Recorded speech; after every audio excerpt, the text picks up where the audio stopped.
Let's be honest, classifying shapes is a pretty dull topic. The parallelogram is a quadrilateral that has an interior sum of angles equaling 360 degrees. Two sets of parallel. Instead of reciting meaningless facts or copying endless definitions, I wanted to share with you a puzzle that will get kids learning about shape properties and applying their understanding to solve novel and interesting problems. I've called these tryhards puzzles because to solve them you'll need to place 3 shapes inside the grid following 3 rules. And of course, they're quite tricky to solve, so you'll have to try hard. And the best part is all you need is a 4x4 grid, which I'll provide at the end of the video as either an individual printout or a laminate version where you can put in a pouch and reuse. And if you're a Think Square kit owner, you can use the giant geoboards and rubber bands to create your shapes. So here is an example of a solved puzzle. And as discussed before, there are 3 rules. The required area needs to be matched, so there's 8.5 square units here.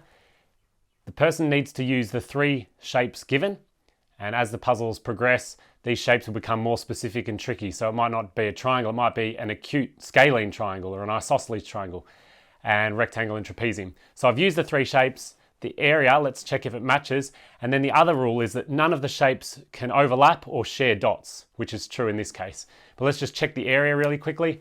So this triangle, if you don't know how to work out triangles, we can see that it's half of a rectangle drawn around it. And if the rectangle has an area of 8, then the triangle has an area of 4. It's pretty easy to see this has an area of 2 square units here. And here, the trapezium has an area of 2.5. And so if we add them all up, we get exactly to the required area of 8.5 square units. In some cases, your students will draw shapes that don't line up nicely with the grid. So for example, your student might draw something like this. And without knowing how to do Pythagoras, your students can still work out the area of this shape by using what they might know, which is how to find the area of 90-degree triangles or right-angle triangles. So they might draw a rectangle around that shape, and they don't know what's inside, but they can see around the outside here, you've got a triangle that's got a base of 1 and a height of 2. And if you drew a rectangle around it, that rectangle would have an area of 2, which means the triangle has an area of 1. This one is a 3x1, so the rectangle would have an area of 3, the triangle 1.5. And here it's a 4x1, so the triangle will have an area of 2.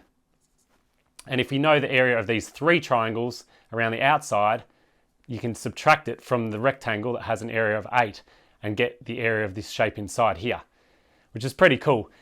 What it will also get kids to do is debate whether things fit a certain classification, like is a rectangle a parallelogram?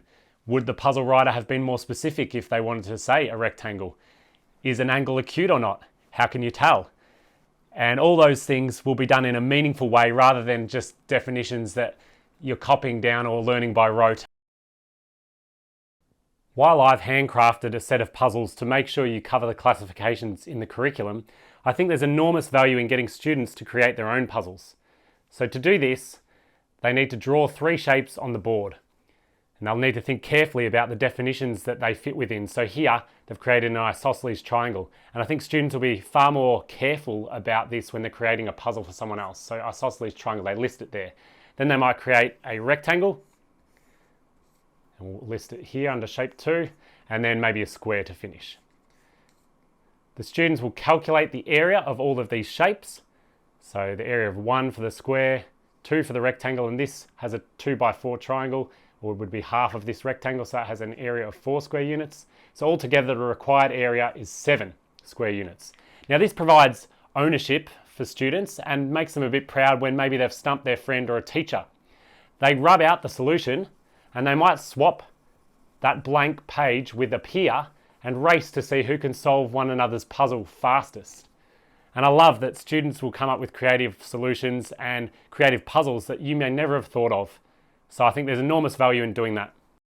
Have you ever witnessed a bunch of middle schoolers genuinely invested in knowing whether a triangle is isosceles or not, or scalene, or whether it has an exact 90-degree angle? These puzzles will generate genuine debate about shape properties, as well as help kids connect their understanding about the base and height and various ways of finding the area of shapes. You can download 6 for free at thinksquare.com.au/try, and otherwise you can purchase the full set for $10 from the ThinkSquare store. Enjoy the download.